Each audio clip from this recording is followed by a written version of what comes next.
Ladies and gentlemen, the President of the United States. My friends, I want to talk for a few minutes with the people of the United States about banking, to talk with the comparatively few who understand the mechanics of banking, but more particularly with the overwhelming majority of you who use banks for the making of deposits and the drawing of checks.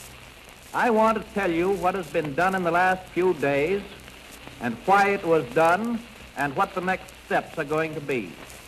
I recognize that the many proclamations from state capitals and from Washington, the legislation, the Treasury regulations and so forth, couched for the most part in banking and legal terms, ought to be explained for the benefit of the average citizen. I owe this in particular because of the fortitude and the good temper with which everybody has accepted the inconvenience and the hardships of the banking holiday. And I know that when you understand what we in Washington have been about, I shall continue to have your cooperation as fully as I have had your sympathy and your help during the past week. First of all, let me state the simple fact that when you deposit money in a bank, the bank does not put the money into a safe deposit vault. It invests your money in many different forms of credit, in bonds, in commercial paper, in mortgages, and in many other kinds of loans. In other words, the bank puts your money to work to keep the wheels of industry and of agriculture turning round. A comparatively small part of the money that you put into the bank is kept in currency, an amount which in normal times is wholly sufficient to cover the cash needs of the average citizen. In other words, the total amount of all the currency in the country is only a comparatively small proportion of the total deposits in all the banks of the country. What then happened during the last few days of February and the first few days of March? Because of undermined confidence on the part of the public, there was a general rush by a large portion of our population to turn bank deposits into currency or gold. A rush so great that the soundest banks couldn't get enough currency to meet the demand. The reason for this was that on the spur of the moment, it was of course impossible to sell perfectly sound assets of a bank and convert them into cash except at panic prices far below their real value. By the afternoon of March 3rd, a week ago last Friday, scarcely a bank in the country was open to do business. Proclamations closing them in whole or in part had been issued by the governors in almost all of the states. It was then that I issued the proclamation providing for the national bank holiday. And this was the first step in the government's reconstruction of our financial and economic fabric. The second step, last Thursday, was the legislation promptly and patriotically passed by the Congress, confirming my proclamation and broadening my powers so that it became possible, in view of the requirement of time, to extend the holiday and lift the ban of that holiday gradually in the days to come. This law also gave authority to develop a program of rehabilitation of our banking facilities. And I want to tell our citizens in every part of the nation that the National Congress, Republicans and Democrats alike, showed by this action a devotion to public welfare and a realization of the emergency and the necessity for speed that it is difficult to match in all our history. The third stage has been the series of regulations permitting the banks to continue their functions to take care of the distribution of food and household necessities and the payment of payrolls.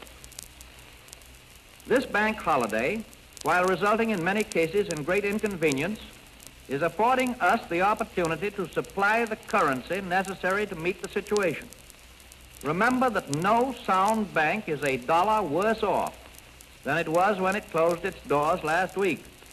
Neither is any bank which may turn out not to be in a position for immediate opening. The new law allows the 12 Federal Reserve banks to issue additional currency on good assets and thus the banks that reopen will be able to meet every legitimate call. The new currency is being sent out by the Bureau of Engraving and Printing in large volume to every part of the country. It is sound currency because it is backed by actual good assets. Another question that you will ask is this: why are all the banks not to be reopened at the same time?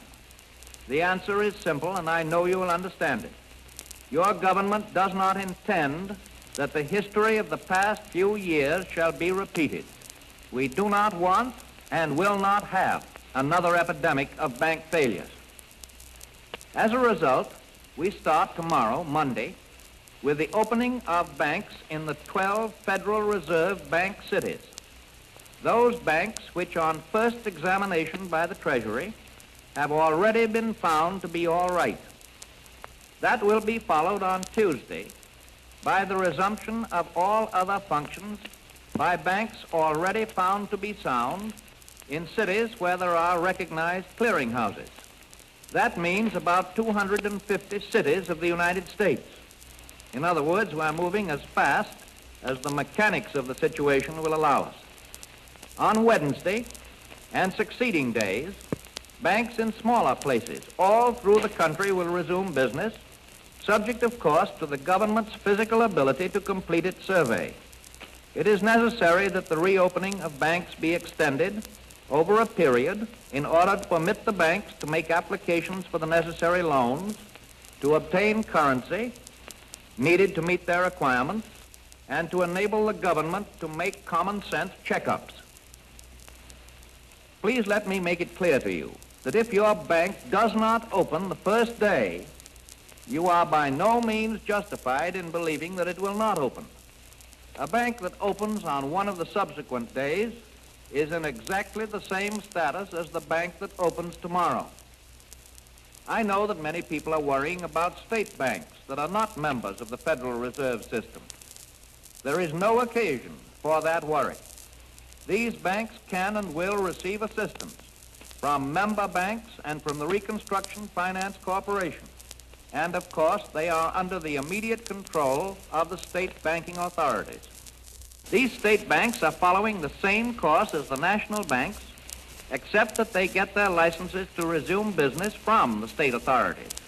And these authorities have been asked by the Secretary of the Treasury to permit their good banks to open up on the same schedule as the national banks. And so I am confident that the state banking departments will be as careful as the national government in the policy relating to the opening of banks and will follow the same broad theories. It is possible that when the banks resume, a very few people who have not recovered from their fear may again begin withdrawals. Let me make it clear to you that the banks will take care of all needs, except, of course, the hysterical demands of hoarders, and it is my belief that hoarding during the past week has become an exceedingly unfashionable pastime in every part of our nation. It needs no prophet to tell you that when the people find that they can get their money, that they can get it when they want it for all legitimate purposes, the phantom of fear will soon be laid. People will again be glad to have their money where it will be safely taken care of and where they can use it conveniently at any time. I can assure you, my friends, that it is safer to keep your money in a reopened bank than it is to keep it under the mattress.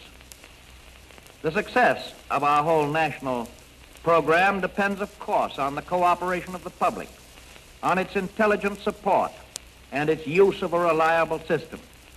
Remember that the essential accomplishment of the new legislation is that it makes it possible for banks more readily to convert their assets into cash than was the case before. More liberal provision has been made for banks to borrow on these assets at the reserve banks, and more liberal provision has also been made for issuing currency on the security of these good assets. This currency is not fiat currency. It is issued only on adequate security, and every good bank has an abundance of such security. One more point before I close. There will be, of course, some banks unable to reopen without being reorganized. The new law allows the government to assist in making these reorganizations quickly and effectively, and even allows the government to subscribe to at least a part of any new capital that may be required. I hope you can see, my friends, from this essential recital of what your government is doing, that there is nothing complex, nothing radical in the process. We have had a bad banking situation. Some of our bankers had shown themselves either incompetent or dishonest in their handling of the people's funds.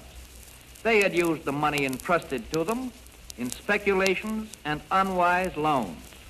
This was, of course, not true in the vast majority of our banks, but it was true in enough of them to shock the people of the United States for a time into a sense of insecurity and to put them into a frame of mind where they did not differentiate, but seemed to assume that the acts of a comparative few had tainted them all. And so it became the government's job to straighten out this situation and to do it as quickly as possible, and that job is being performed. I do not promise you that every bank will be reopened or that individual losses will not be suffered, but there will be no losses that possibly could be avoided, and there would have been more and greater losses had we continued to drift. I can even promise you salvation for some at least of the sorely pressed banks. We shall be engaged not merely in reopening sound banks, but in the creation of more sound banks through reorganization. It has been wonderful to me to catch the note of confidence from all over the country. I can never be sufficiently grateful to the people for the loyal support that they have given me in their acceptance of the judgment that has dictated our course, even though all our processes may not have seemed clear to them. After all, there is an element in the readjustment of our financial system more important than currency, more important than gold, and that is the confidence of the people themselves. Confidence and courage are the essentials of success in carrying out our plan. You people must have faith. You must not be stampeded by rumors or guesses. Let us unite in banishing fear. We have provided the machinery to restore our financial system, and it is up to you to support and make it work. It is your problem, my friends, your problem no less than it is mine. Together, we cannot fail. Ladies and gentlemen, the President of the United States has spoken to you from the White House in Washington, D.C.